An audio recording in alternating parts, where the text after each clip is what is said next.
Di negeri ini masyhur juga selain Imam Syafi'i ada Imam Ghazali, Imam Syekh Abdul Qadir Jailani.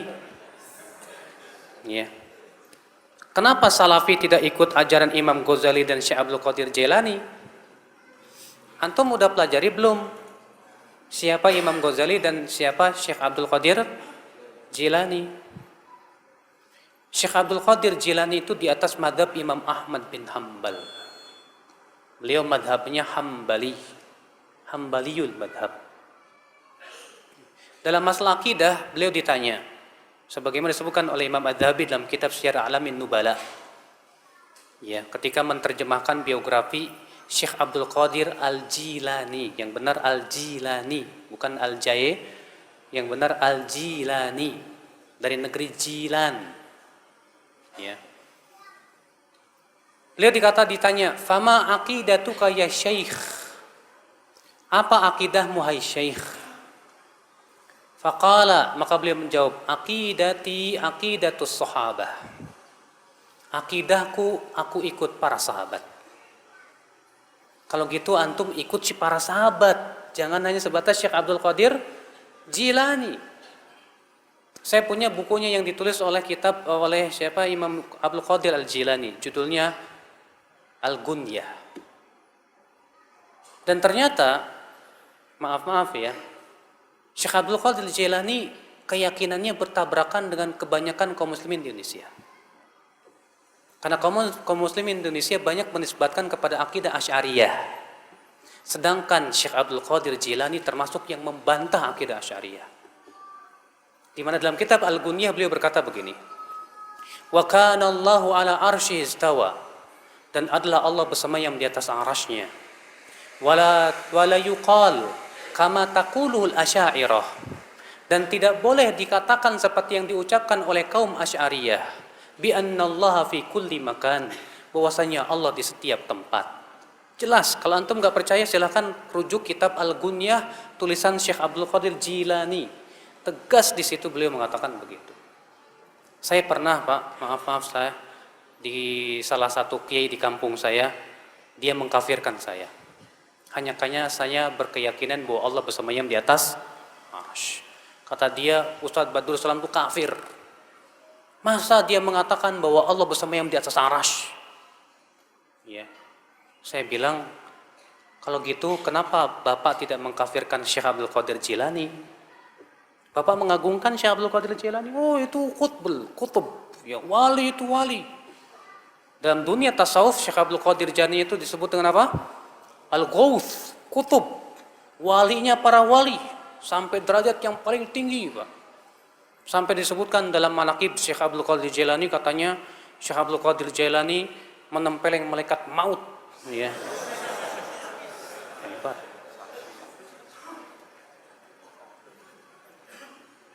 Kita katakan, "Taib, Anda menghormati Syekh Abdul Qadir Jailani?" Syekh Abdul Qadir Jailani mengatakan Allah bersemayam di atas arsy. Kenapa Anda tidak kafirkan sekalian? Inilah, ya akhi, memang kita harus membuka pemahaman kepada masyarakat siapa hakikatnya Syekh Abdul Qadir Jailani. Dan Syekh Abdul Qadir Jailani itu hidup setelah imam yang 4. Makanya disebut bahwa beliau di atas fikihnya dalam masalah madhab. Beliau madhab Imam Ahmad bukan Syafi'i beliau, tapi Hambaliyul madhab. Ya. Imam Ghazali di akhir hayatnya beliau sibuk dengan membaca Sahih Bukhari. Dan ketika beliau wafat, beliau mengatakan, "Aku wafat di atas ini." Beliau meninggal dalam keadaan mempelajari Sahih Bukhari. Karena beliau sebelumnya hidupnya habis dengan mempelajari ilmu filsafat. Habis hidupnya untuk membantah ilmu filsafat sampai beliau sendiri bingung. Akhirnya beliau kembali kepada Sahih Bukhari. Beliau pelajari.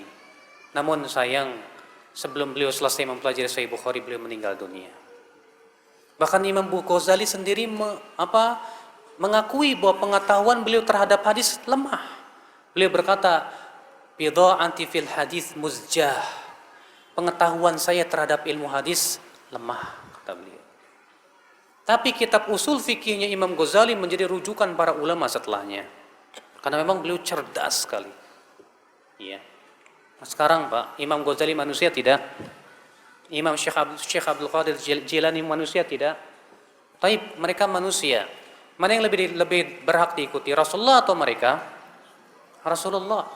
Siapa yang lebih agung, Imam Syafi'i atau mereka? Imam Syafi'i. Imam Syafi'i lebih agung. Imam Ahmad, Imam Malik. Bukan berarti kita ingin merecehkan mereka, tidak.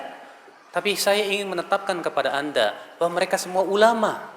Ulama tidak lepas dari kesalahan. Kita menilai ulama itu kalau sesuai dengan Al-Quran dan hadis. Kalau tidak sesuai, ya kita tidak ikuti. Makanya kalau Anda berkata, kenapa kamu tidak mengikuti Imam Ghazali? Saya tanya, Imam Ghazali ikut siapa? Kalau Anda berkata, Imam Ghazali ikut Al-Quran dan hadis, taib.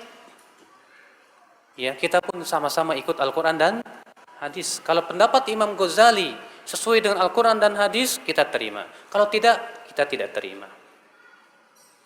Ya, demikian pula Syekh Abdul Qadir Jilani. Maka itulah ya akhwal Islam, keyakinan kita terhadap para ulama. Kita hormati mereka, kita cintai para ulama, kita jadikan mereka rujukan dalam memahami Al-Quran dan hadis. Tapi kita tidak mensucikan para ulama, kita tidak mengkultuskan para ulama. Kita mengatakan mereka orang-orang yang diberikan oleh Allah kelebihan, kecerdasan. Namun kalau mereka berselisih pendapat, kita lihat mana yang paling kuat dalilnya. Kesalahan kaum muslimin Pak, ketika terjadi perselisihan ulama, berdalil dengan pendapat ulama. Padahal kata para ulama, pendapat ulama bukan dalil untuk ulama lain. Seharusnya kalau terjadi perselisihan ulama, dalil kita Al-Quran dan hadis. Itu yang kita pakai.